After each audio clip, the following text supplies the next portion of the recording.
Okay, so we're in the middle of a pandemic and we're all stuck doing these indoor Zwift races for our competitive outlet. And just as soon as I felt like I was getting the hang of these indoor Zwift races on a trainer, I finally made it to the finish with a small lead group, and I thought I had it in the bag, but I just straight up got beat in the drag race to the line.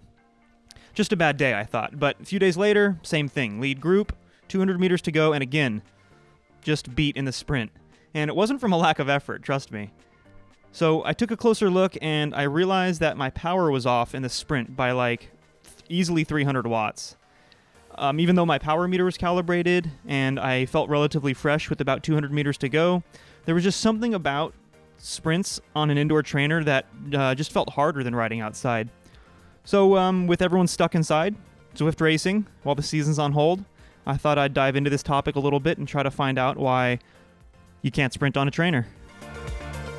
Okay, so to do a proper comparison of the indoor trainer versus regular outside riding, I performed 4 tests on each. 5-second all-out sprint,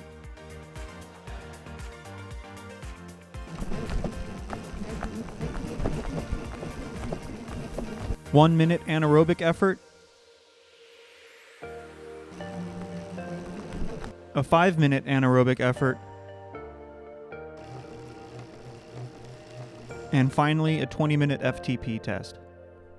Now for each test, I went as hard as I possibly could, starting with the sprint and then finishing with the 20-minute FTP test, with plenty of recovery in between each.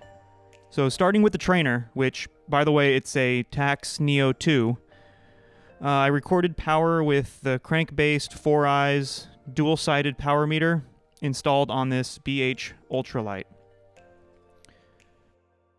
Tons of good airflow, so cooling wasn't a factor, and I also lifted the front tire slightly to simulate a climb because that's how I did the outside tests.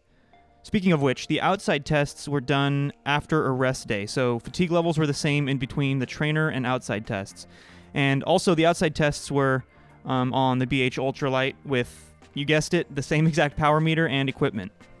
The idea here is to eliminate any potential variables so we can accurately compare efforts on the trainer versus normal outside riding.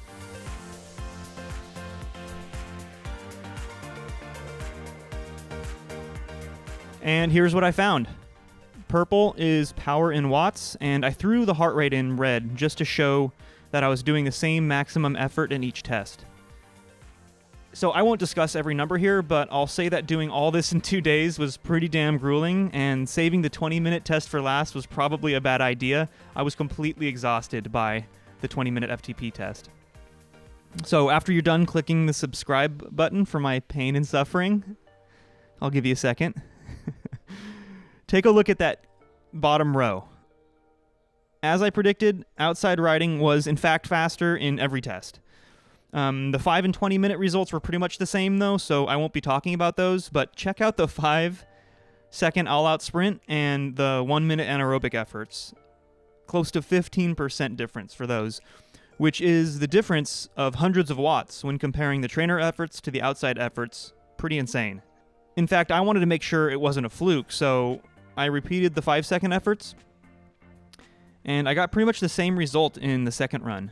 I then looked back at my peak 5-second outside power, according to Strava, which was done at the end of a race, by the way, and compared it to my peak 5-second inside trainer power, according to Zwift, which was also in a race, and I found an even bigger power advantage when sprinting outside.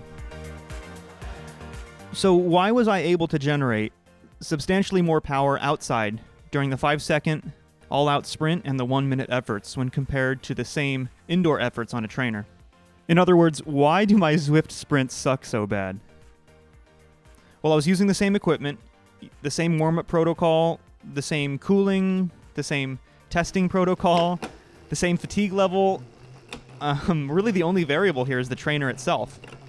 Now, I can't say for sure, but I'm pretty confident that it has to do with sprinting technique, which is not something you hear talked about very often. Specifically, when I say sprinting technique, I'm talking about how you can rock the bike back and forth and generate power to push you forward, not just with your legs, but also with your whole body, really. And obviously, this isn't possible when your bike is locked in place on a stationary trainer. Sprint form is incredibly important when maximizing power output, especially in short, high-intensity efforts about a minute or less, where most, if not all, of the time spent is out of the saddle. And it becomes less important during those longer, steady-state efforts where most of the time is spent in the saddle.